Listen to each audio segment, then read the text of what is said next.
बा।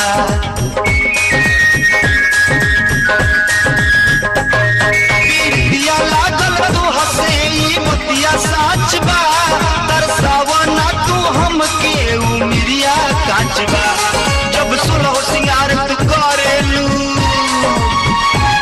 जब सुलह सिंगार तू करेलू, मर करी ऐसन जरेलू। उड़ जाई फ्यूज तुहार गोरिया बेचना, नगद चाहे उधार गोरिया बेचना, तोहरे बा बाजार गोरिया बेचना।